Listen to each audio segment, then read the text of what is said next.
Maybe later he'll develop he'll develop another style. But as it is now, Me and him didn't have a good relationship so much, but he talked to me. Why did Miles Davis and Wynton Marsalis have such a big problem? What did Wynton do that made Miles so angry? These two jazz legends were very different. Miles was all about change and new sounds, while Wynton wanted to keep jazz traditional.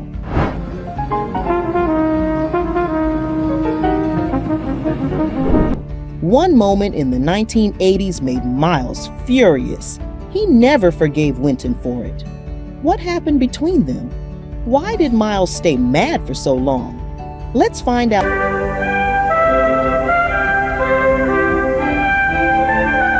Wynton Marsalis was born in New Orleans, Louisiana. He grew up in a nearby town called Kenner. He was the second of 6 sons in his family. His mother was Dolores Ferdinand Marsalis, and his father was Ellis Marsalis Jr. His father was a pianist and a music teacher. There's my husband, who's a pianist and a composer and a teacher. Wynton was named after a jazz pianist named Wynton Kelly. Music was a big part of his family. His older brother Branford and his younger brothers Jason and Delfiayo are also jazz musicians. Wynton, who's a trumpet player, and Branford, who's a saxophone and reed player, and there's Delphio, trombonist, and there's Jason, who was born a drummer.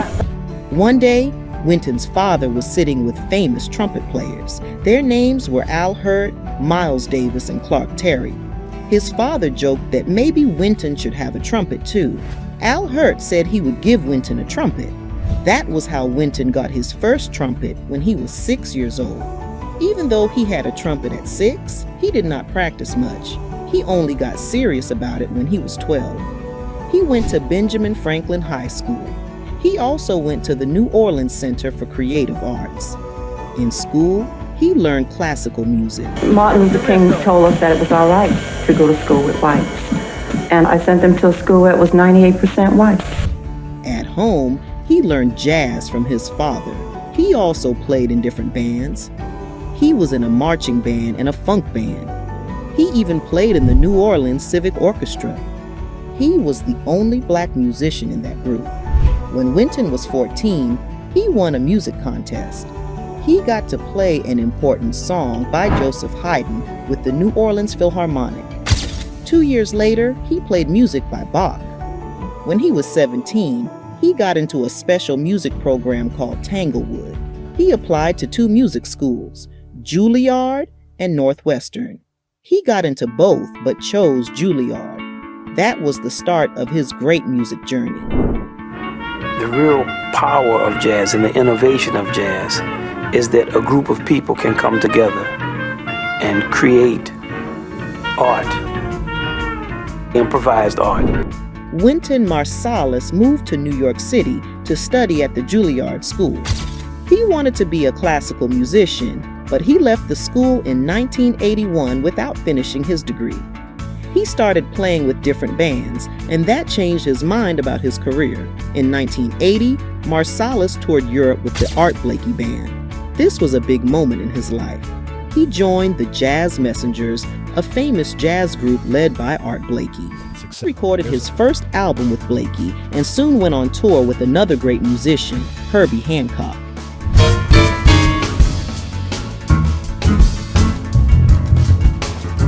After that, he signed a contract with Columbia Records and recorded his first solo album. Marsalis wanted to create his own jazz band. In 1982, he formed a quintet with his brother Branford Marsalis and other talented musicians. The group played together for a few years, but some members left to work with the singer Sting. Marsalis then started another band with new musicians. His band kept growing over the years, adding more members and creating a unique sound. Many great musicians influenced Marsalis. He learned from legends like Duke Ellington, Miles Davis, Dizzy Gillespie, and Charlie Parker. He was also inspired by classical musicians like Maurice Andre and Adolphe Herseth. By studying these musicians, he developed his own powerful style.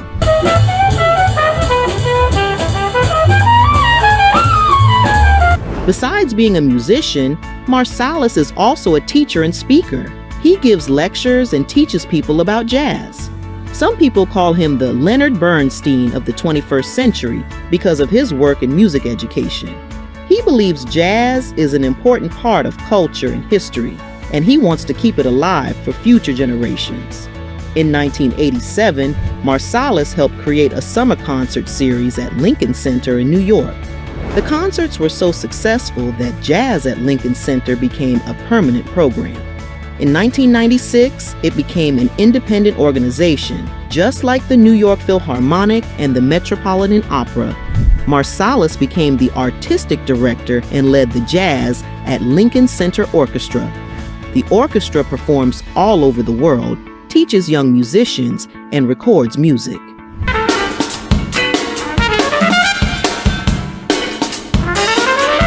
In the 1980s, the jazz world had two of its biggest stars caught in a rivalry that everyone was talking about. Mylus Davis was a legend, known for always changing and experimenting with music. Wynton Marsalis was quickly rising to fame. He had strong opinions about jazz and believed it should stay true to its roots. But their different views on jazz created a big feud between them. This wasn't just a simple disagreement. It was something that shook the jazz world and got fans talking. Me and him didn't have a good relationship so much, but he talked to me. Some of the things he told me would be funny. It'd be good advice. Mylus was known for doing things his own way. He was bold and wasn't afraid to break musical rules. He loved trying new sounds and pushing the limits of jazz. Wynton, on the other hand, was just 23 when he became famous. He was from New Orleans, a city with a deep jazz history, and he grew up in a musical family. Wynton believed jazz should stay pure, meaning it should sound like the classic jazz from the past. This was very different from Mylus' style, and it naturally created tension between the two musicians.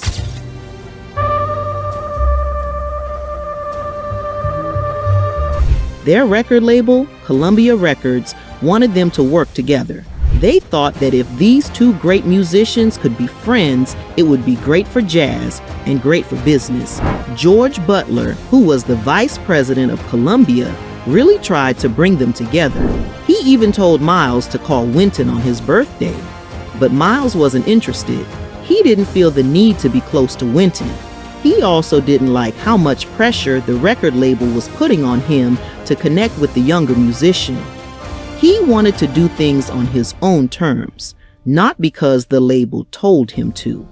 At the same time, Wynton was not afraid to criticize Mylus. He had strong opinions and wasn't shy about sharing them. One thing he didn't like was Mylus' style. Mylus was known for wearing bold and colorful outfits that made him stand out.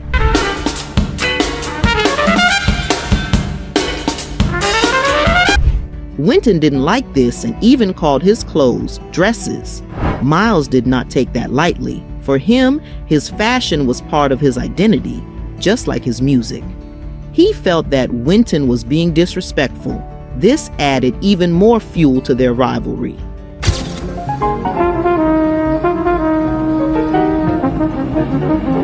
The tension between them reached its peak in 1986 at the Vancouver Jazz Festival.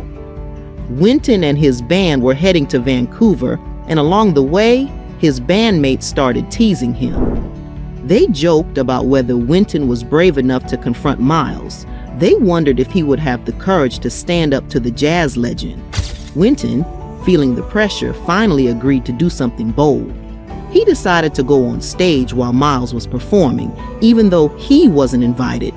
It was a risky move and no one knew what would happen next. Mylus was in the middle of his performance when Wynton suddenly walked onto the stage. The crowd was shocked. No one expected it, and neither did Mylus. Wynton picked up his trumpet and started playing. Mylus was not happy. He shook his head and told Wynton to leave.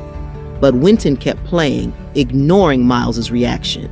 That was when Mylus had enough. He completely stopped the music. The air was filled with tension. No one knew what would happen next. Eventually, Wynton got the message and walked off the stage. The audience was left in shock. Later, Myls explained that Wynton simply didn't belong in that performance. Myls's music was different from Wynton's traditional jazz style. To Myls, Wynton's interruption felt disrespectful, not like a tribute. But what really happened that night? Different people tell different versions of the story. Wynton remembers it one way, while others tell it differently. Wynton said that when he got onto the stage, Myls was playing an organ, and the music was so loud he couldn't hear what Myls said to him. He said that when the music stopped, Myls spoke to him but didn't curse at him. Wynton also remembered that Myls had trained as a boxer in the past, but he wasn't worried about a fight. He knew that if anything physical happened, it would make him look bad because Myls was older and not in good health. Wynton believed that people exaggerated the story and made it sound more dramatic than it really was. He also said that he never even got paid the $300 he was supposed to get for playing that night. However, another musician, Wallace Roney, tells a different version of the story. Roney was in the audience and saw everything. He said that Myls had just finished playing a solo when Wynton walked up and asked, "Can I sit in?" At first, Myls didn't hear him. When he finally realized what Wynton was asking, he firmly told him, "No, get off the stage." But Wynton didn't leave right away. Instead, he stayed there and then started playing a solo. That made Myls even angrier. He let Wynton play for just one round of the song before cutting it off. He stopped the music completely and, in strong words, told Wynton to leave. Some people in the audience even booed Myls. Wynton didn't argue. He just said, "Fine," used a curse word, and walked off the stage. The truth of what happened that night may be somewhere in between. Some people say Wynton was being disrespectful by crashing the performance. Others say Myls was too harsh in his reaction. But one thing is for sure, the rivalry between Miles Davis and Wynton Marsalis was one of the most talked about feuds in jazz history. Their differences in musical style and personality made it impossible for them to get along. Miles believed in change and breaking the rules, while Wynton believed in keeping jazz traditional. This wasn't just about music. It was about two different ways of thinking. Wynton has done many important things in music. He has played the trumpet for many years and is known for keeping jazz in its traditional style. He has won many awards and has worked on different projects, including TV programs, concerts, and even teaching young musicians. Marsalis believes in playing jazz the way it was originally created, and he does not like modern changes like electronic instruments in jazz. Because of his strong opinions, he has had many arguments with other musicians, but he has also gained a lot of respect for his work. Not long ago, critics were saying jazz was dead, that no one wanted to hear it anymore. But then Marsalis and his trumpet came along and breathed new life back into the music. Marsalis has been part of many TV programs that teach people about music. He was the host of a program called Marsalis on Music, which helped people understand jazz. Another program, Making the Music, was broadcast on National Public Radio. Both of these programs won important awards because they were so well done. Many people enjoyed watching and listening to them because Marsalis explained jazz in a simple and interesting way. He wanted people to know the history of jazz and why it is so special. I could get together, I could go to Milwaukee tomorrow, and it'd be 3 musicians. I walk in a bar at 2:30 in the morning and say, "What you want to play, man? Let's play some blues." Well, all 4 of us are going to start playing. Marsalis has also worked with big companies like Apple. In 2005, he played at a special event where Apple introduced a new iMac computer and an iPod with video. His music was also used in an iPod commercial in 2006. This helped more people learn about his music and brought jazz to a younger audience. Even though jazz is often thought of as an old style of music, Marsalis has found ways to keep it alive by working with new technology and companies. Marsalis has taken on different roles in his career. In 2011, he became a cultural correspondent for CBS, which meant he talked about music and culture on television. He is also part of the Curiosity Stream Advisory Board, where he helps decide what kind of educational content should be made. He has been a teacher as well, leading the Juilliard Jazz Studies program. This is a very important position because Juilliard is one of the best music schools in the world. In 2015, he was given a special position at Cornell University, where he worked with students and shared his knowledge about music. You know what self-discipline is? Self-discipline. I'm really good playing these fast stuff, but I'm terrible on slow. Let me practice slow. In 2019, he helped write and perform music for a film called Bolden. This movie was about Buddy Bolden, a musician from New Orleans who was one of the first jazz musicians. Marsalis has always been interested in the history of jazz, so working on this movie was important to him. He wanted people to know where jazz came from and who helped create it. And I might say, do-do-do-lee, do, and they'll say, bo, bo, do, do-do-lee, do, rap-up, do, bo, do-do-lee, do-do-lee, do, everybody will just start comping and playing and listening. Aside from performing and teaching, Marsalis has also written classical music. He worked with the Philadelphia Orchestra, which is one of the best orchestras in the world. They played a violin concerto he wrote in 2015, and in 2021, they performed a tuba concerto that he also composed. Even though he is mostly known for jazz, this shows that he has talent in many areas of music. Thank you all very much. Wynton has won many awards in his life. His talent has earned him many honors, both in the United States and other countries. People admire him for his skill in both jazz and classical music. His music has touched the hearts of many people, and his hard work has been recognized with important awards. One of his biggest achievements was winning Grammy Awards in both jazz and classical music in the same year. This happened when he was just 22 years old.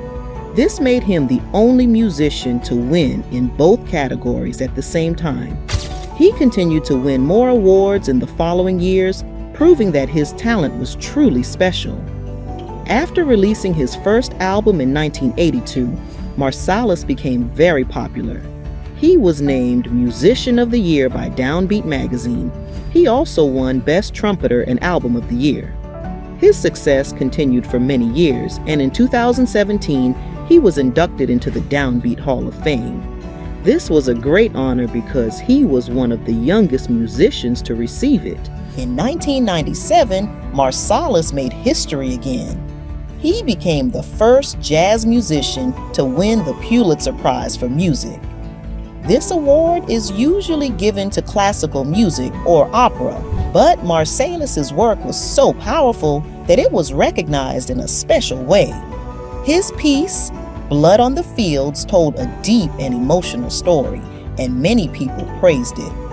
A music expert, Zaran Mekta, told Marsalis that his music was inspiring and that famous jazz musicians like Louis Armstrong would be proud of him. Marsalis has also been recognized by the United States government.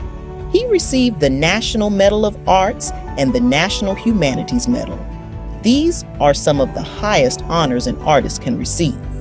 He was also named an NEA Jazz Master, which is a great recognition for jazz musicians. In 2001, the United Nations made him a Messenger of Peace for his contributions to music and culture.